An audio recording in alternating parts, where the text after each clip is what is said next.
अस्सलाम वालेकुम नाजरीन, आपका होस्ट साद साबरी आपकी खिदमत में हाजिर है प्रोग्राम आखिर क्यों के प्लेटफॉर्म से। नाजरीन, हम शहर कायद के मुख्तलिफ मसाइल की निशानदही करते हैं, उसके ऊपर बात करते हैं। मगर आज मैं जिस मसले के ऊपर बात करने जा रहा हूँ ये सिर्फ इस शहर का नहीं बल्कि आपके मेरे घर का मसला, इस मुआशरे का मसला है। बात की जा रही है कराची में बढ़ते हुए नशे के आदी अफराद की, इस लत की जिसने हमारी नौजवान नस्ल को बर्बादी के रास्ते पर धकेल दिया है।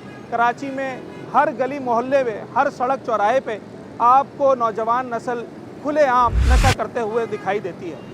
वजह क्या है? आखिर क्यों ये नौजवान जिन्होंने अपना मुस्तकबिल बनाना था, जिन्होंने आला तालीम हासिल करनी थी, जिन्होंने इस मुल्क के लिए अपनी खिदमत सर अंजाम देनी थी, आज वो अपनी ही बर्बादी के दर पे हो गए। आज वो नशे में इतने मुस्तगरक हो गए कि वो जराइम के गंदे रास्ते पर भी चले गए हैं। वो क्या वजूहात हैं जिसकी वजह से नौजवान नस्ल नशे में दिन ब दिन मुब्तला होती चली जा रही है? ये नशा आता कहाँ से है? कौन लोग हैं जो ये नशा मुआशरे के अंदर फैला रहे हैं? वजूहात क्या हैं? ग्राउंड रियलिटीज़ क्या हैं? इस मौजू के अलगरज तमाम पहलुओं पे बात करने की आज अपने इस प्रोग्राम में कोशिश। अल्लाह ने तुम्हें अच्छी सेहत दी है, अच्छी शक्ल दी है। मुझे तो ये बताओ यहाँ का भाई तुम बैठो, ताजी तुम कहाँ जा रहे हो? एक एक करके रुक जा। आसिफ भाई, सवाल मेरा ये है, अल्लाह ने तुम्हें अच्छी सेहत दी है, अच्छी शक्ल दी है, क्यों लग गए नशे की आदत में? भैया बताओ ना, क्यों लगता है बंदा टेंशन में, बेबसी में, रोजगार नहीं है, क्या करेगा बंदा? घर पे जाएगा वसवसे सुनेगा, वसवसे सुनेगा तो बंदा प्रेशर हाई हो जाएगा, दिमाग पागल हो जाएगा। अपने सुकून के लिए क्या करता है बंदा? कौन कौन है घर में? घर में शुक्र है मालिक का, सब है, माँ है, बहन है, भाई है, सब है। मना नहीं करते वो लोग? वो तो परेशान है मगर क्या करें, वो भी मजबूर है बेचारा। पहले तो बात ऐसी थे ना, अभी ये हम तो अब रोजगार होगा, रोजी लगी होगी। शौक तो नहीं है हमारे को नालों में बैठने का, नदी किसी को शौक नहीं होता। फारिग बंदा कहाँ जाएगा? घर पे जाएगा, घर वाले भी बोलेंगे। पहले कभी काम किया है? काम के बगैर तो गुजारा नहीं है ना। क्या करते थे? गाड़ियाँ पॉलिश करता था, रबीन पॉलिश। कितनी दिहाड़ी बन जाती थी एक दिन में? भैया काम के ऊपर बात थी, 500 भी मिल जाए, 500, 700, 1000 काम के ऊपर तो सही था ना वो काम? क्या था उसमें? फिर नशे पे आ गए। अब वो रोजगार ही बंद हो गया, एक बात है। जो रोजगार मिल रहा था वो रोजगार ही बंद हो गया। अब ये नशा भी तो पैसों से आता होगा ना? तो अब वही बात है ना, ऐसे फिटकार करके ये बोरा उठा के घूम रहे अभी हम। क्योंकि नशा ही बंदे को तो कोई कारोबार पे नहीं लगा रहा। रोजगार होगा तो लगाएगा ना, कोई पता। कितने का खर्चा चाहिए होता है एक दिन में नशे के लिए? 500-600 तो चाहिए लाख। तो कहाँ से लाते हो फिर? भाई यही कचरा, प्लास्टिक, गत्ता वत्ता, लोया मोया चुन के करते हैं, क्या करें? अच्छा, करना तो है ना, मरीज तो बने में। छोड़ नहीं सकते? छोड़ने को बस वही बात है, क्या छोड़े बताओ? ये तो आप कह रहे हो छोड़ नहीं सकते। हम तो रोज पीते, रोज बोलते हैं आज कल नहीं पिएंगे। फिर जब कल सुबह होती है तो फिर मच्छी को पानी से बाहर निकाल तड़पते हुए हम भी तड़पते हैं। तुम्हारे सामने हम भी कबाड़ा निकाल लेना, किसके लिए निकाल ले? दवाई के लिए। पुलिस अलग पकड़ती है, लोग अलग। वही तो बोल रहा हूँ, दुनिया की फिटकार रहे हैं। मगर क्या कहाँ से नशा? नशा पैसा होना चाहिए, हर जगह से मिल जाता नशा यार। यहाँ बैठे बैठे आ जाएगा? पैसे की बात है सारी। मैं दूं 500 वाली पुड़ी के 1000 रुपए दूं, मिल जाएगा? आराम से मिलेगा। कौन ला कर देता है? हमारे मवाली भाई ला के देते हैं, वो अपना पीने के लाते हैं, उसमें कोई दुकान होगी, कोई बंदा होगा। वो तो फिर जाना पड़ता है, बकरा पीढ़ी जाना पड़ता है, जहानाबाद में वाशा का दुकान के पास। बकरा पीढ़ी है लियारी की तरफ, हर जगह मिलता है यार। बड़े बड़े अड्डे हैं, कोई छोटा अड्डा थोड़ी, सारी दुनिया को पता है। तो पुलिस नहीं रोकती क्या? बस हम बेबस है ना, हम बोरे वाले हमारे को मार सकते हैं। हम मार खाते हैं। बेचने वाले को नहीं रोकते हैं, पीने वाले को रोकते हैं। भाईजान, पेड़ खत्म करने के लिए पेड़ की जड़ खत्म करनी है ना। क्या बात की आसिफ, वाह। जब पेड़ की जड़ ही खत्म नहीं होगी मतलब तो मिलना बंद हो जाएगी तो फिर लोग भी नहीं पिएंगे। हमको सबर आ जाएगा। कितने साल हो गए पीते हुए? 7-8 साल हो गए तकरीबन। अच्छा, क्या उम्र है आपकी? मेरी 31 साल उम्र है। 31 साल। अब आजकल के कितने उम्र के बच्चे आ रहे हैं जो नशे में बैठते हैं? तो बस तकबरुल्लाह, छोटे छोटे बच्चे हैं। क्या उम्रें होती होंगी? छोटे छोटे बच्चे हैं। 20 साल? ना 15 साल 16 साल। 15 साल 16 साल के बच्चे वो भी आ रहे हैं। और वो क्या कहते हैं, हम क्यों आ रहे हैं? चलो आपके पास तो रोजगार नहीं था। तो पास बैठना हमारा गवारा ही नहीं करता ना, बच्चे हैं वो तो। मना करते हो अगर कभी कोई नया बच्चा आता है? घर भी नहीं आने देते तो। जाओ भागो यहाँ से, बस भगा देते हो उन्हें। बस दादाजी अब बस से चलें जी, हमारे को भी थोड़ा ये मैं असल में इतनी बात इसलिए कर रहा हूँ क्योंकि सिर्फ इन पर इल्ज़ाम लगाना या इनको पकड़ना ये मसले का हल नहीं है ना। हमने जानना ये है कि आखिर क्यों एक शख्स इतना मजबूर हो जाता है कि फिर आकर वो इस गंदगी में बैठा हुआ है, कचरा चुन रहा है, लोगों के आगे हाथ फैला रहा है सिर्फ नशे के लिए। ये भी पैसों से आता है, रोज़ाना 500-700 रुपये का ख़र्चा है। तो जो लोग आपको इस वक्त नशा करते हुए दिखाई देते हैं, जैसे मैं अभी आसिफ से बात कर रहा था, इस तरीके से ना जाने इस शहर के कितने आसिफ हैं जो इस वक्त इस बुरी आदत में मुब्तला हो गए ना चाहते हुए भी। वो कह रहा है 14 साल 15 साल के बच्चे भी नशे में आते हैं अब।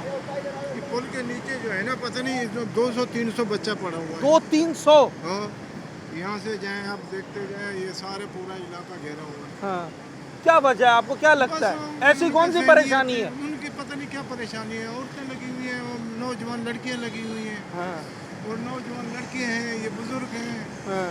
उनको मना करते हैं, वो समझ में नहीं आता है। क्या करें? कहते हैं हम बहुत मजबूर हैं, हमें बड़ी परेशानी क्या टेंशन मजबूरी है। बस उनके जहन वाली बात है, परेशानी क्या है। हाँ, छोड़ने के लिए तो सब कुछ दुनिया छोड़ने वाला नहीं है यार। कोई पूछने वाला, टेंशन तो हमें भी है। हाँ ना, टेंशन सबको होते हैं, लेकिन है बात ये है कि कोई पूछने वाला नहीं है।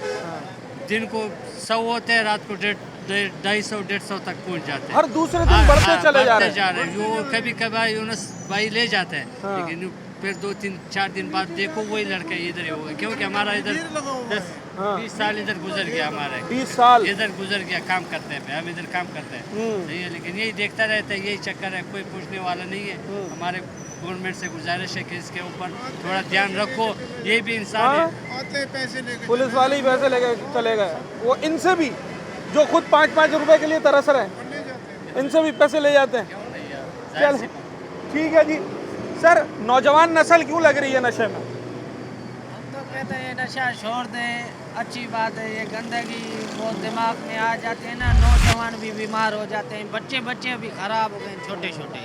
भाई जो यहाँ से गुजर रहा है बच्चा, वो देखेगा, वो बस खराब हो जाता है ना। इन लोगों के देख देख के वो भी सूटे मारने लगते हैं। हाँ। टेंशन तो सब किसी के पास है, टेंशन किसी के पास नहीं। नशे में नशा खराब है, नशा खराब है। सही नहीं। लगते क्यों है, वजह क्या है? काम धंधा नहीं है या बस शौक में लग जाते हैं? ये बस ऐसे ही हो जाते हैं, एक किसको देखते हैं बस। हाँ। आजकल ज़्यादा नहीं हो गए कुछ? आजकल भाई नशे ज़्यादा हो गया है, कुछ टेंशन की वजह से, कुछ बेरोजगार की वजह से, बस बोलते हैं नशा खत्म कर ले यार। हाँ। नशा नशा पियेंगे तो टेंशन खत्म हो जाएगी। टेंशन ये खत्म हो जाएंगे इनके। हाँ, अच्छा चले, ये आवाम से मैं इसलिए बात कर रहा था कि हमारे जो लोग हैं कराची शहर के, वो क्या सोचते हैं कि भाई आखिर क्यों हमारे बच्चे इस बुरी लत में लग रहे हैं, तो इसकी क्या वजूहत हो सकती हैं, आवाम क्या सोचते हैं, वो भी आपके सामने रखेंगे। और ऐसे लोगों से भी बात करने की कोशिश कर रहे हैं जो इस आदत में मुब्तला हो गए कि ग्राउंड रियलिटीज़ क्या हैं, किस चीज़ ने उनको मजबूर किया, कहाँ से वो हासिल करते हैं नशे को और क्यों कर रहे हैं वो नशा, तमाम पहलुओं पे बात कर रहे हैं।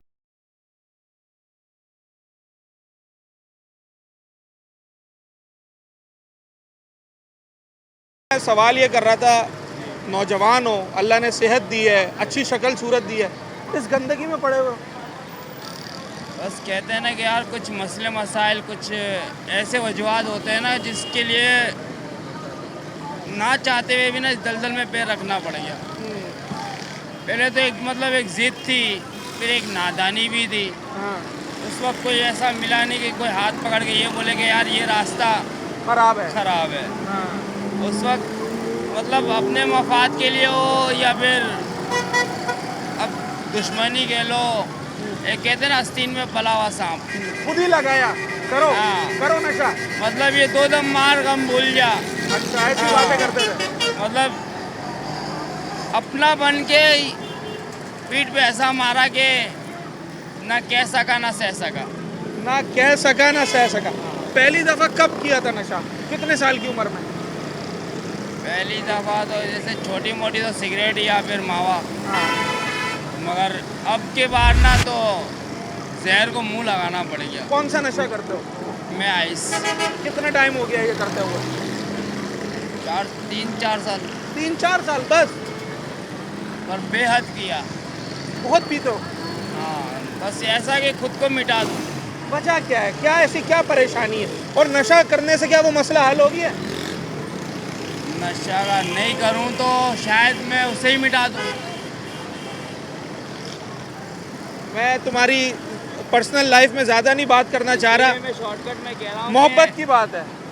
हाँ, किसी की खुशी के लिए खुद को मिटा दिया कि जा जी ले अपनी ज़िंदगी। ये तो अपने साथ भी जुल्म हुआ ना, कोई हासिल वसूल तो नहीं निकला इसका। हासिल वसूल ये है ना कि उसने तो यही चाहा ना कि मैं मरूं, तो ले मैं तेरे रास्ते का अब दीवार नहीं बनूंगा।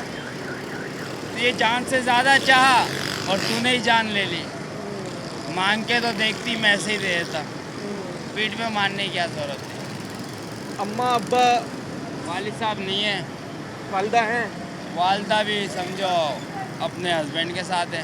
अच्छा, हाँ, बाकी कोई पूछने वाला है पूछने वाला अल्लाह है। कि सोहेल कहाँ है, खाना खाया नहीं खाया? कोई नहीं आता। मेरे बच्चे हैं। बच्चे हैं आपके? कितने बच्चे हैं? मेरे 4 बच्चे हैं। मेरा बेटा सुमेर 14 साल का है, माशाल्लाह। मेरी बेटी मरियम 10 साल की है, और जो मेरी जान है ना, जिसके लिए मेरी सांसें चल रही है, महाम, माशाल्लाह। वो 8 साल की है। 3 और चौथा मेरा सुभान है। ऐसा सख्त सवाल कर रहा हूँ, तुम्हारे बच्चे ने कभी इस हालत में देखा है तुम्हें? अल्लाह ना करे, इसीलिए नागन छोड़ के मैं यहाँ आ गया टिनट्टी। कभी भी नहीं देखा उसने? उसको क्या पता है अब्बू कहाँ है? नहीं पता, उन लोग घर वालों को भी नहीं पता। कि तुम क्या कर रहे हो, कहाँ हो? शक है उनको, हाँ। क्योंकि कहते हैं ना कि कोई किसी को खुश नहीं देख सकता। तो जहाँ काम पे लगूँ वहाँ कोई ना कोई बोले नशा ही काम से निकलवा दे। काम क्या आता है तुम्हें? मुझे सिलाई का काम भी आता है और जबरदस्त यार। डिज़ाइनिंग मास्टर हूँ। पेंटों के जो होते हैं ना यार 50-60 हज़ार महीना तो तुम कमा सकते हो यार। तो लोगों को अच्छा नहीं लगता ना, बेफजूल आके सेठों को उंगली करेंगे भाई नशा ही है। अबे भाई ड्यूटी टाइमिंग है तो नशा नहीं कर रहा हूँ। अपना मतलब जहनी सुकून हासिल करने के लिए मैं अपना थोड़ा बहुत यूँ पढ़ लेता हूँ कि कोई हादसा ना हो जाए, कोई गुस्से में मैं कोई काम ना कर कोई काम ना करे। इसलिए अपने दिमाग को, ये तो है गलत रास्ता, मगर एक तरह से अब क्या करे, फंस गए। अगर मौका मिले कोई तुम्हारे थोड़े बहुत अखराजात उठा ले, थोड़ा बहुत इलाज करवा दे, सही होना चाहते हो नहीं होना चाहते? मैं उसके पैर धो के पी लूँ, अल्लाह गवाह है, मैं अपने औलादों को 8 महीने से नहीं देख पाया हूँ। पर उसके लिए वादा ये करना पड़ेगा कि दोबारा नशा नहीं करना है। मैं कहता हूँ थोड़ा बहुत कि बर्दाश्त करना पड़ेगा। थोड़ा सा कहते हैं ना, हाथ यूँ रख ले, बस अल्लाह की रज़ा पे। औलादों का मेरा मुंह देख के मैं तरस मैं गया ये हूँ। चाहता हूँ सोहेल कि तुम आने वाले सालों में अपने बच्चों के साथ अच्छी ज़िंदगी गुजारो, उनको अच्छा पढ़ाओ, अच्छी ज़िंदगी दो उन्हें। मैं आपका वो ऐसे हाथ जोड़ के नहीं, ऐसे जोड़ के ना मैं शुक्रगुजार रहूँगा कि अल्लाह की रज़ा में शायद अल्लाह पाक ने एक फरिश्ते के रूप में आपको भेजा हो। चले जी, मैं कहता हूँ ना, जब आप ग्राउंड पे आते हैं ना, ग्राउंड पे, सड़क पे, तो फिर आपको पता चलता है कि असल हकाइक क्या है। यूँ किसी की तरफ उंगली उठाना या इल्ज़ाम लगाना या बात कर देना बहुत आसान होता है, मगर ग्राउंड रियलिटीज़ को समझते हुए चीज़ों को देखना और उस पर बात करना, इसकी एक अपनी अहमियत होती है। मैं जितने लोगों से भी बात कर रहा हूँ जो इस लत में मुब्तला हो गए, आप यकीन कीजिए कोई भी शौक़ से नहीं आया, और हर बंदा ये चाहता है कि यार कोई ऐसा जादू हो जाए कि सुबह मैं उठूँ तो मैं नशा छोड़ चुका हूँ और ये मुआशरा भी मुझे तस्लीम कर ले, मैं भी अपने बच्चों के साथ, अपनी फैमिली के साथ रहूँ। इसके लिए करना क्या पड़ेगा? इसके लिए करना ये पड़ेगा कि आपको ऐसे लोगों का सहारा बनना पड़ेगा। थोड़ा सा इलाज, थोड़ी सी तवज्जो और थोड़ी सी एक्सेप्टेंस, ये ऐसे लोगों को राह रास्त पर लेकर आ सकती है। बीमार ही है ना ये लोग भी, जो एक ऐसे नशे में मुब्तला हो गए हैं कि अगर वो नशा नहीं लेते हैं तो फिर वो अपने सेंसेस में नहीं रहते। तो बीमार से नफ़रत नहीं करनी है, बीमारी का इलाज करना।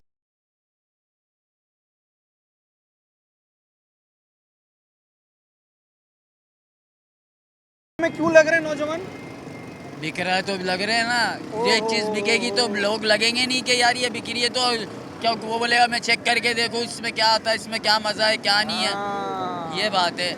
किसी बिक क्यों रहा है, असल सवाल ये है। बिक क्यों रहा है? जब बिकेगा ही तो पिएगा भी नहीं कोई, ये बात है। आम हो गया, आम मिल जाता है। आम हो गया है, सब पी रहे, कौन नहीं पी रहा? यहाँ पर देख लो, पुल के नीचे जाओ, 365 बंदा पी रहा है। तो पैदा होता बच्चा वो पाउडर पी रहा है, माँ उसकी साथ पी रही है, पाउडर पी रहा है बच्चा। औरतें भी, औरतें, लेडीज, मर्द सब लगे बड़े, जवान बुढ़े। नदी में जाओ, एक से एक मिलेगा, सारी फ्लाइटें आप इधर आओ बेटा। नदी में सारी फ्लाइटें। आप ये पुल के ना साथ साथ चले जाओ हाँ। और वहाँ जाके देख लो कैसे बैठे हुए लोग। बिक रहा है तो इसलिए पी रहा है, आसानी से मिल जाता है। अब तो गली मोहल्लों के अंदर भी। अपनी बात करो ना, आप मास्क भी लगा रहे फिर भी शर्मा रहे हो। यार बात करना। अरे बात है भाई, वो थोड़ी है। यार आसानी से मिलता है तो लाते हैं ना, वरना क्यों लाएंगे? हाँ, ये भी बात है ना। आपको अगर एक ये गाड़ी मिल रही है आसानी से, आप भी गाड़ी लेने जाओगे ना, इनको नशा मिल रहा है, नशा ला रहे हैं। सबसे ज्यादा नशा करने वाले लोग कहाँ नजर आते हैं, किस इलाके में? ये पोर्ट काशी में ये, हाँ ये पोर्ट काशी में।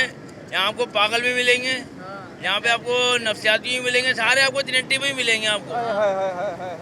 वरना आपको जाना नदी में जाओ, अच्छी अच्छी नस्ल की लड़कियाँ, अच्छे अच्छे पढ़े लिखे लोग वो नशा कर रहे हैं। आप आओ कभी नदी में उतरो, भी लड़कियाँ तुम्हें नजर आएंगी, हर टच मोबाइल हाथ में, और अच्छे घराने की लड़कियाँ, आइट पीने वाली लड़कियाँ। भाई आप बोलो सिर्फ नशा करने ही नशा करने आ रही है यहाँ माँ पे। बाप को कुछ नहीं पता कहाँ गई है। आपको पता ही नहीं है, बच्ची ऑफिस जा रही है, काम पे जा रही है, कहाँ जा रही है नहीं अच्छा, पता। मैं अभी कुछ लोगों से बात करता हुआ आया हूँ, जो लोग नशा कर रहे हैं रोड पे बैठ के, जिनकी आप बात कर रहे हैं, मैं उनसे बात कर आया हूँ। वो कहते हैं कि भाई हम तो इसलिए नशे में लग गए क्योंकि काम धंधा नहीं था, हम बहुत परेशान हो गए थे। आपको लगता है यही वजह ये नशा बताएं, करने की? काम धंधा नहीं है तो टकने चोरी कर रहे हैं, पाइप चोरी कर रहे हैं, ये कहाँ से आ रहे हैं? फिर मेहनत करके कमा लें तो घर पे दे दें तो नशे की जरूरत ही नहीं होगी। जो मेहनत चोरी करने में कर रहे हैं वो उस मेहनत अपने काम अच्छे काम में कर ले। गलत बोल रहा हूँ? अब हमारा कराची कितना बड़ा है, बहुत काम है। बहुत काम है। गंदगी कितनी है कराची के अंदर। 16 मिनट वालों के साथ मिल जाओ, जॉब कर लो, कोई चिंजी चला ले, कोई सफाई कर ले। सफाई करनी है तो ऐसे करो जी शहर तो साफ हो, वाले सफाई नहीं करो, टकने गायब कर दो, टकने के अंदर बच्चा गिर गया है, सही है ना, सरकार पे ब्लेम डाल दो। भाई सरकार की लापरवाही पे टकना नहीं लगा, ये नहीं लगा, फलानी पार्टी फलानी पार्टी, वो नशा ही उठा कर वो नशे उठा के ले आ रहा है। तो नशे को आप काम दिला दो ना। ये जो 16 मिनट वाले लोडर गाड़ी में लगा दे, कि साफ सफाई में लगा दे, सारे मामले में लगा दे, तो ये सिस्टम ही ना हो। मतलब आप चाहते हैं हुकूमत इनके लिए कोई पॉलिसी बनाए, पड़ोसी बना दे, कि इनको किस तरीके से इस्तेमाल में लाया जाए। नशा बंद हो जाएगा, सब सही हो जाएगा। हाँ, नशा खत्म हो जाएगा ना, सब कुछ सही हो जाएगा। जहाँ नशा नहीं बंद होगा वहाँ कुछ भी बंद नहीं होगा। नशा चलता रहेगा, वो किरदार बढ़ता रहेगा। सुबह पकड़ के ले जाते, शाम को वापस आ जाते। क्योंकि उनको बंद करने की, रखने की कोई जगह ही नहीं है। ऐसा ही है, कोई जगह भी तो नहीं है ना। भाई कह रहे हैं कि उन्हें सॉलिड वेस्ट वालों के साथ लगवा दें, शहर की सफाई के लिए इस्तेमाल में लेकर आए। हाँ ये भी सही है। भाई गटर के टकने गायब हो रहे हैं ना। मैंने सवाल ये किया था, 12 साल 14 साल के बच्चे भी मैंने देखे वहाँ पर जो चरस पी रहे हैं। उनको किस बात की टेंशन है? वो कहते हैं हमें टेंशन है। जब इनका कोई है ही नहीं आगे पीछे तो वही नहीं, टेंशन है ना। अच्छे घरों के हैं, लग गए ना संगत में, दोस्ती यारी में, इसमें उसमें लग गए। ये बाइक चलाना भी कोई मुश्किल काम नहीं है, 12-14 घंटे आप लोग चला रहे हैं। अगर बहुत सारे लोग वो ये मेहनत करने के बजाय नशे में जा रहे हैं इस वक्त। हम हर सड़क पर, पुल के नीचे, गटरों के पास, फुटपाथों पे आजकल हर तरफ नशा ही नज़र आते हैं। वजह क्या है, क्यों जाते हैं इस तरफ? बेरोजगारी तो हमारे पास, आपके पास भी होती है। हम तो बाइकें चला लेते हैं, रिक्शा चला लेते हैं। अब असल में हर किसी बंदे का काम नहीं है ना ये। बात ये है कि लोग थोड़ा सा ये सोचते हैं कि हम जो है ना थोड़ा अपनी आसानी की तरफ जाएं। तो जिनको मेहनत करने का शौक़ होता है वो तो बाइकें भी चलाता है, रेडी भी घसीटता है, वो तो मजदूरी भी करेगा, पत्थर भी तोड़ेगा। अब जिसका वो मयार ही नीचे होना है और उसको काम करने की कोई जस्तुजू नहीं है, कोई ताकत नहीं है उसको, वो तो फिर ये चीज़ों को चूज़ करेगा। नशे में पढ़े लिखे नौजवान ज़्यादा लगते हैं या जो पढ़े लिखे नहीं होते वो? नहीं, इसमें ज़रा मिक्स कैटेगरी है। इसमें तो मैंने ऐसी ख़वातीन भी देखी हैं जो तकरीबन समझ लें 17-18 साल की अच्छी खूबसूरत लड़कियाँ यहाँ मैंने टी पे देखी हैं इस तरह बातें हुए।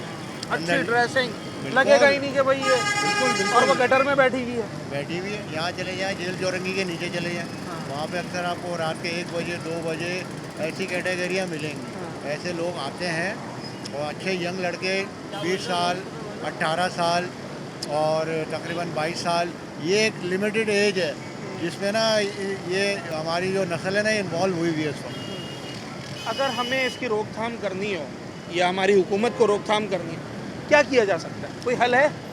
बिल्कुल हल है। अच्छा बताएं। माफिया है, माफिया को रोकना पड़ेगा। जो माफिया बेचते हैं ये बिल्कुल, और बेचने के पीछे सरपरस्ती है ना सारी, और ये सब जानते हैं। असर रसूख वाले लोग हैं उनके बस- पीछे। बस यही ऐसे तो नहीं बिक रहा है। ऐसे नहीं बिक रहा ये अच्छा, पीछे उस रैकेट को तोड़ें उस रैकेट को ऊपर से लेके नीचे तक तोड़ना पड़ेगा तो जाके कंट्रोल तो होगा। कंट्रोल होगा, खत्म हो जाएगा। ये कंट्रोल नहीं होगा, खत्म हो जाएगा। बेशक। ये तो कहते हैं कि भाई अब ये नशा नहीं खत्म हो सकता। नहीं, क्यों नहीं होगा, बिल्कुल हो सकता है। एक मैंने सुना है ना अक्सर, अरे यार ये तो जो बिल्कुल गरीब फैमिली से होते हैं या पढ़े लिखे नहीं होते वो करते हैं। असल में ये बात नहीं है, इसमें अमीर लोग मतलब कि हाई क्लास के लोग जो है ना वो भी नशे में इन्वॉल्व हैं। असल में बात ये है कि भाईजान नशा जो करते हैं ना उनको जो नशा बेचने वाले वो इन्वॉल्व करते हैं। अगर मिसाल के तौर पे मैं नशा कर रहा हूँ तो वो बंदा बोलेगा यार इसको भी लगा ले, रोजी अच्छी हो जाएगी, अमीर फैमिली का एक बंदा और है, कस्टमर बन जाएगा। एक और कस्टमर मेरा बन जाएगा, हाँ। ये बंदा अच्छा है अमीर फैमिली का, इससे माल अच्छा मिल जाएगा। अच्छा, वो बंदों को घेरते हैं। घेरते हैं तब जाके ये ज़्यादा जो नशेई होते हैं तब ये आपको गटरों पे मिलेंगे। और अब तो शारे बच्चे- फैसल की फुटपाथों पे मुझे नशे ही बैठे हुए नजर आते हैं। बिल्कुल सर, शारा फैसल जाएँ, बलोच पुल जाएँ, नर्सरी जाएँ, पुलों के नीचे जहाँ भी जाएँ आपको ये नशे ही मिलते रहेंगे। और हमारी लेडीज़ ख़वातीन जो हैं, बच्चे हमारे वहाँ उनको देख के डरते हैं, तो कोई नशे ऐसे हैं वो अगवा भी कर लेते हैं और ये हमारे जो गवर्नमेंट के असासे हैं वो भी उठा के ले जाते हैं। तो ये जब नशे कभी बनते कोई हैं तो बेंच उठा के ले हाँ, गए, कभी बिल्कुल। गटर का ढक्कन चुरा लिया। जो नशेई है ना वो आउट ऑफ कंट्रोल हो जाते हैं। जब उनको उस चीज़ की लत लग जाती है ना वो किसी भी हद तक जा सकते हैं। इफ़ यू डोंट माइंड, वो मतलब कि कोई भी गंदा काम कर सकते हैं, आप समझ रहे होंगे। लेकिन हमें नशे को कंट्रोल करना चाहिए। जहाँ से ये मिल रहा है वो जगह पकड़नी है। वो यार सबको पता है कहाँ से मिल रही है, आपको पता नहीं है, मीडिया को पता है, सबको पता है। ये कोई आम बात नहीं है भाई, ये सबको पता है कहाँ से आ रहा है, कौन बेच रहा है। मैं उस एक आध ठिए या दुकान की बात नहीं कर रहा हूँ जो गली मोहल्ले में बन जाती है। नहीं, मैं तो अपर लेवल की बात कर रहा हूँ। जो लोग इनको पहचान रहे हैं, जो लोग इनको दे रहे हैं, उनको पकड़े आप। क्यों नहीं पकड़ते आप? पुलिस को पता नहीं है। बैरून मुमालिक से भी आती है। हाँ सर, कहाँ से आते हैं ये लोग, कहाँ से आते हैं? ये मैं क्या बताऊँ भाई, मैं एक आम सा बंदा हूँ, मैं नहीं बता सकता। मेरे पास बहुत से राज हैं लेकिन मैं नहीं बता सकता। ठीक है, मतलब अभी एक ऐसे शख्स से मेरी बात हो रही थी जो बज़ाहिर तो बड़े अच्छे तरीके से बात कर रहा था, पर वो खुद इस लत में मुब्तला है। और उसने, वो कहते हैं ना, समंदर को कूजे में समो दिया। उसने कहा जनाब आप बेचना बंद कर दें, हम पीना बंद कर देंगे। एक चीज़ मिलेगी ही नहीं तो उसका इस्तेमाल कैसे किया जाएगा? यकीनी तौर पर जो ये रैकेट है, इस रैकेट को तोड़ना पड़ेगा और देखना पड़ेगा कि कहाँ जो है वो लूप होल है जो इस मसले को हल नहीं कर पा।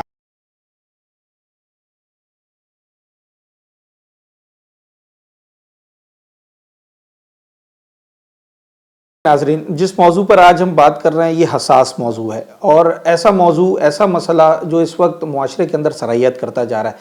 क्या कॉन्सिक्वेंसेस हैं? जैसे मैंने अपने इंट्रो में कहा था कि इसकी वजूहात क्या हैं, क्यों नौजवान नशे में मुब्तला हो रहे हैं, और फिर जब एक दफ़ा वो इस बुरी आदत में मुब्तला हो जाते हैं तो फिर कितना सफ़र करना पड़ता है उन्हें बजाते खुद, और उनके सराउंडिंग्स में जो उनके फैमिली या फ्रेंड्स होते हैं उनको कितना।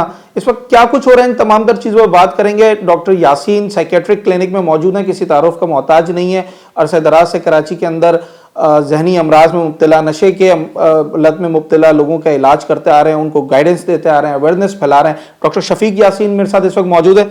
सर बहुत शुक्रिया आपके वक्त का। मेरा सवाल ये है सर कि हर गुजरते दिन के साथ मरीजों में इजाफा ही हो रहा है। मैं तो ये देख रहा हूँ कि अब नए क्लिनिक्स खुल रहे हैं, अब नए लोग आ रहे हैं। इसका मतलब ये है कि वो लोग भी तो बढ़ते चले जा रहे हैं जो कि नशे का इस्तेमाल कर रहे हैं। बहुत सी वजूहत है और तुमने बिल्कुल सही बोला कि जिसको नशे की एक दफ़ा आदत हो जाती है वो तो सफ़र करता ही है, उसका पूरा ख़ानदान सफ़र करता है और बहुत ज़्यादा प्रॉब्लम्स पड़ते हैं। फिर एक ये भी है कि यंग एज में जो नशा बढ़ रहा है देखा देखी उसके भाई बहन उसके दोस्त वो भी नशा करना वो भी ट्राई करते हैं आउट ऑफ क्यूरियोसिटी के जनाब क्या है। बिल्कुल हाँ। बिल्कुल। तो नौजवानों में तो बहुत सारे इश्यूज हैं यार। एक तो ये कि स्ट्रेस ओवरऑल बहुत बढ़ गया है। ओके। और नौजवानों के लिए स्ट्रेस ज़्यादा ही बढ़ गया है। हमें नई जनरेशन जो हैं उनके लिए आई थिंक हमारा एक तो कम्युनिकेशन ओल्डर एक जनरेशन और नई जनरेशन में गैप आ गया है। जैसे टेक्नोलॉजी आई है तो उसने हम सबको जो है ना घेर लिया है और अपनी तरफ जो है मुतवज्जा कर लिया है। पेरेंट्स अपने लगे हुए हैं, बच्चे अपने लगे हुए हैं, एक दूसरे के पास तवज्जो नहीं देते। जो पेरेंट्स एक सुपरविज़न थी ना, जो देखते थे बच्चों को कि यार ये ठीक जा रहा है, किन दोस्तों से मिल रहा है, कैसा है, पढ़ाई हो रही है, वो एक तो नहीं है ऐसा हो रही जैसे होती थी। पेरेंट्स स्टिल सेपरेशन बहुत बढ़ गई है, डिवोर्सेस बहुत बढ़ गई है। एक ही घर के अंदर 4 बंदे हैं, अलग अलग रूम्स में अपना मोबाइल यूज़ कर रहे हैं। बिल्कुल बिल्कुल। ये बहुत देखा जा रहा है। जो मेरे पास पेशेंट आते हैं कि पेरेंट्स सेपरेट हुए और बच्चे जो हैं वो बहुत ज़्यादा खुद जहनी प्रॉब्लम्स में और डिफ़िकल्टीज़ में हैं। एक्सेप्ट नहीं कर पा रहे कि बाप ने या माँ ने क्यों एक दूसरे को छोड़ दिया, और फिर खुद मेडिकेट करने के लिए नींद की गोलियाँ, दर्द की गोलियाँ और दूसरी तरह के नशे बहुत कॉमन हो गए हैं। फिर ओवरऑल जो है ना पूरे पाकिस्तान में नफसियाती मसाइल बढ़े हैं। बच्चों में भी बढ़े हैं और नौजवानों में भी बढ़े हैं। डिप्रेशन बढ़ा है, बेचैनी बढ़ी है, और साथ साथ बाइपोलर अफेक्टिव इलनेस, साइकोसिस बढ़ा है। तो ये जो बड़ा है ना मसले बड़े जो उसके साथ नींद के मसले हैं। कई लोग जो है ना सोचते हैं कि हम खुद अपने आप को इस प्रॉब्लम से निकालें, शायद नशा ही हमें खुशी दे। अच्छा। और ये हैप्पीनेस के लिए या खुश हो, ये देर पर खुशी तो नहीं होती, थोड़ी देर की खुशी होती है। और दोस्त कहता है यार ये ट्राई कर लो, तुम खुश हो जाओगे, तुम अपनी प्रॉब्लम्स को भूल जाओगे। तो फिर ये चीज़ एक दफ़ा स्टार्ट करता है तो वो साइकिल में एंटर हो जाता है और वो बड़ी साइकिल बन जाती है। होता है वो स्टार्ट तो करता है चर्च से, चर्च से फिर वो जाता है दूसरे आइस क्रिस्टल की तरफ, जो बहुत ज़्यादा आजकल हम सुन रहे हैं। बिल्कुल। और मोड ऑफ टेकिंग ड्रग्स वो भी बदल जाता है कि वो क्या करता है, पहले ओरल ले रहा होता है, फिर स्निफ कर रहा होता है, फिर आस्ते आस्ते करके इंजेक्शन लगाना शुरू कर देता है। तो और फिर ये कि साइकोलॉजिकल प्रॉब्लम्स के अलावा आपको अंदाज़ा है कि फिर मेडिकल प्रॉब्लम्स और कॉम्प्लिकेशंस बहुत बढ़ जाते हैं। हेपेटाइटिस का रिस्क बढ़ जाता है, HIV एड्स का रिस्क बढ़ जाता है। तो अवेयरनेस की बड़ी कमी है। लोग समझते हैं कि ये प्रॉब्लम नहीं है। इवन कई माँ बाप कहते हैं कि चर्च लेना क्या बड़ी प्रॉब्लम है, इतने लोग ले रहे हैं, अगर ये भी ले रहा है तो कोई बड़ा मसला नहीं है। ओके। चर्च या जिसे कैनबिस हम कहते हैं, कैनबिस इंड्यूस्ड साइकोसिस वेल डॉक्यूमेंटेड है। और ये बहुत बड़ी वजह है कि ये नशे करते हुए लोग इस तरह की साइकोसिस में एंटर हो जाते हैं, जैसे कानों में आवाज़ें आना है, लोगों को दुश्मन समझना है, आवाज़ें कह रही हैं तुम अपने आप को मार दो, इसको मार दो। अब ये हमने खबरों में देखते रहते हैं कि यार कोई एक औरत है नशे के इन्फ्लुएंस में अपने शौहर को मार दिया, किसी आदमी ने अपने बच्चों को मार दिया, ख़ानदान को ख़त्म कर दिया। तो ये under the influence of drugs. बहरिया में कुछ ऐसे केसेस हुए हैं, मैंने पढ़े कि शूट कर दिया एक नौजवान ने अपने नेबर्स को, फैमिली को। उसको एहसास ही नहीं, अंदाज़ा ही नहीं है कि मैं क्या कर रहा हूँ। वो इस मेंटल स्टेट में ही नहीं है कि वो जो कर रहा है उसके कॉन्सिक्वेंसेस क्या हैं। सर जो आपके पास ऐसे केसेस आ रहे होते हैं, क्या स्टोरी है उनके पीछे? क्या सबको स्ट्रेस है या उनको वो अवेलेबल कहाँ से होती है? वो क्या बताते हैं हमें फर्स्ट टाइम कहाँ से मिली, किसने दी? ये ज़रा इसके बारे में थोड़ा सा हमें बताइए। यकीन बहुत अच्छा सवाल है, इसलिए कि देखिए हर इंसान स्ट्रेस में नशा नहीं करता। ओके, ठीक है। स्ट्रेस कभी कभी इंसान को मजबूत बनाता है, रेजिलिएंट बनाता है, सब्र बढ़ाता है। वो उस मुश्किलात से सिखाता है कि आप अपने से बेहतर इंसान बन जाएं। लेकिन स्ट्रेस को किस नज़रिए से देखा जा रहा है, उससे क्या नतीजा आ रहा है, वो इंसान पे डिफ़र करता है। हाँ? और हर दफ़ा हम स्ट्रेस को ही ब्लेम नहीं कर सकते। ओके, ठीक है ना। एक तो ये है। दूसरा ये है कि वो जब परेशानी में होता है तो बहुत से अलग तरीके हैं उसको डील करने के। आप अपने आप को बिजी कर सकते हैं किसी अच्छी जॉब में, पढ़ाई में, किसी प्रोडक्टिव काम में। तो वो और अपने माहौल को देखें। माहौल इज़ वेरी इंपॉर्टेंट। जो दोस्त आप बनाएंगे, जो आपके आसपास लोग होंगे, उससे आप बड़े इन्फ्लुएंस हो सकते हैं। एक दिन आता है बंदा वैसा ही हो जाता है फिर। बिल्कुल बिल्कुल। और शुरू में उसको ये समझ नहीं आ रही होती कि प्रॉब्लम कितनी छोटी, वो समझता है बहुत छोटी है, लेकिन वो इतनी बड़ी बन जाती है कि वो खुद उसको डील नहीं कर पाता। सर किस एज से, आपकी ऑब्जर्वेशन क्या है, किस एज से लोग नशा स्टार्ट कर रहे हैं? क्या स्कूल कॉलेजेस के भी बच्चे अब आ जाते हैं कि जनाब हम भी शुरू हो गए, ऐसे केसेस भी आ रहे हैं। खतरनाक बात यह है कि बहुत यंग एज में जो है ना अवेलेबिलिटी नशे की स्कूल्स तक चले गई हैं। सेकेंडरी स्कूल तो पहले थी, अब तो प्राइमरी स्कूल्स में भी कैंडीज और इस फॉर्म में नशा प्रोवाइड हो जाता है। स्कूल में तो सर कैंडीज मिलती थी और समोसे मिलते थे, फ्राइज मिलते थे। तो क्या जो ऐसे केसेस आ रहे हैं वो ये बता रहे हैं कि उनको वहीं उन्हीं सराउंडिंग्स में से कोई लोग मिले कि जिन्होंने कहा यार टेक दिस? अब तो ये कि स्टूडेंट्स को ही ड्रग डीलर बना दिया जाता है। ऐसे लोग जो स्कूल में काम कर रहे हैं उनसे ड्रग डीलर्स मिले होते हैं, किसी तरह पहुंच जाता है नशा। और एज यंग एज मैं बता रहा हूँ 10 से 12 साल के बच्चों को हमने देखा है नशा लेते हुए और इलाज करते हुए। उनका बहुत कम उम्र है ये तो, बहुत कम है। अच्छा, ऐसे बच्चे भी आ रहे हैं जिनका आप इलाज कर रहे हैं? 10, 12 साल, 13 साल के बच्चे एडमिट हुए हैं। ओके। होता है ना, एक दफ़ा नशे की लत लग जाए तो एडमिशन लाजमी हो जाता है, क्योंकि क्रेविंग होती है, तलब होती है नशे की। वो तलब का पीरियड जो होता है ना, जिसे हम डिटॉक्सिफिकेशन कहते हैं, वो तकरीबन एटलीस्ट 12 से 15 दिन का होता है, या 21 दिन का भी हो सकता है। तो उसके डिफरेंट फेजेस होते हैं ट्रीटमेंट के। थोड़ा सा मैं बताना चाह रहा हूँ कि जैसे अगर नशा लेते हुए कुछ अर्सा हो गया और उसकी आदत बन गई है, तो अगर हम ऐसे दवाइयाँ लिख के उसको भेज देंगे तो उसका इलाज नहीं हो सकता। नहीं हो सकता। तो डिटॉक्स में ये होता है, उसकी तलब को कंट्रोल किया जाता है, उसके दर्द, उसकी तकलीफ, उसकी नींद, जो एंजाइटी है उसको मैनेज किया जाता है। फिर फैमिली को सिखाया जाता है, उसकी साइकोथेरेपी होती है, रिहेबिलिटेशन प्रॉपर होती है, तब जाके एक प्रोसेस होता है ट्रीटमेंट का। अब इतने जो सेंटर्स खुल गए हैं, मैं हर एक की बुराई नहीं करना चाह रहा, लेकिन हो ये भी रहा है कि कई जगह पे प्रॉपर ट्रीटमेंट नहीं दिया जा रहा, प्रॉपर दवाइयाँ नहीं दी जा रही, जिसकी वजह से उनका इलाज ही ठीक नहीं हो रहा। बस जी बंद करके चले जाएं, बंद कर दें, बांध दें उनको, एक कोने में फेंक दें, ये इसका इलाज नहीं है। फिर साइकोलॉजिकल ट्रीटमेंट इंपॉर्टेंट है कि साइकोथेरेपी, मोटिवेशनल इंटरव्यूइंग इंपॉर्टेंट है। उनकी दिमाग को चेंज किया जाए, उनकी सोचों को बदला जाए, उनके माहौल को बदला जाए, फैमिली को इन्वॉल्व किया जाए, उनको बताया जाए कि किस तरह से इन बच्चों के साथ बिहेव करना है, डील करना है, ताकि आगे ये प्रॉब्लम वापस ना आए। Preventive measures. कौन सा ड्रग सबसे ज़्यादा इस वक्त आप समझ रहे हैं कि सोसाइटी में बच्चे सबसे ज़्यादा उसकी तरफ अट्रैक्ट हो रहे हैं? लाइक जैसे आपने वीट का नाम लिया, इसके अलावा और जो जिस पे बात ज़्यादा नहीं होती, मैं समझता हूँ नींद की गोलियाँ। ओके। बेंजोडाइज़ेपिन, जिसको नशा समझ ही नहीं रहे हैं लोग। हाँ, वो ऐसी दवाइयाँ हैं, मैं क्या नाम लूँ, शॉर्ट एक्टिंग बेंजोज हैं। आप फार्मेसी में चले जाएँ, मेरे को नींद नहीं आ रही, मेरे को ओवर थिंकिंग हो रही है, मैं परेशान हूँ, वो जी आप ये गोली खा लें, आपको अच्छी नींद आ जाएगी। अब वो उसने लेनी शुरू की, और होता कभी कभी यही है कि ऐसे लोग भी मेरे पास आए हैं जो यंग एज में, जिन्होंने शायद 17-18 साल की उम्र में शुरू किया, और अब वो शायद 40 साल के हुए हैं, अभी तक वो दवाइयाँ लेते रहे, उसके आदी बन गए हैं। तो इसको इतनी नहीं बात, इस पे बात इतनी नहीं होती है। एक तो ये दर्द, तकलीफ हुई, और ऐसी दर्द की गोलियां हैं जिससे इंसान आदी हो सकता है। ओके सर, आखिरी मैं जानना ही चाहूँगा, एक अरसा हो गया आपको इस फील्ड से वाबस्ता हुए, आपके वालिद साहब भी इसी फील्ड के, मैं कहता हूँ कि कराची में एक बहुत बड़ा नाम था उनका। क्या ऑब्जर्वेशन है सर, कैसे हम इसको कंट्रोल कर सकते हैं? हमारे इदारों के लिए मशवरा, हमारे लिए मशवरा, पेरेंट्स के लिए मशवरा? देखिए, हर लेवल पे काम होना चाहिए। माहौलियाती change, environmental change, social change, government के लेवल पे जो है ना स्ट्रिक्टनेस होनी चाहिए। जो ये ड्रग डीलर्स हैं, जिस तरह से अवेलेबिलिटी ये कम होनी चाहिए। सोशल मीडिया का बहुत बड़ा रोल है जो आप कर रहे हैं कि अवेयरनेस फैलाएं। जो सोशल मीडिया का एक डिफरेंट रोल भी है कि जो हम ड्रामे और फिल्म में दिखा रहे हैं, उसमें पीछे शराब की बोतलें रखी हुई नज़र आती हैं, बेसिकली फैसिनेट करती हैं। फैसिनेट करती हैं। आप वेप्स और ऐसी चीज़ें पी रहे हैं, और हीरो हीरोइन और ऐसे लोग, तो वो यंग जनरेशन को वो कर रहे हैं कि अगर हम ये भी लेते हैं तो हम ज़्यादा मॉडर्न नज़र आएंगे, हम शो ऑफ करेंगे।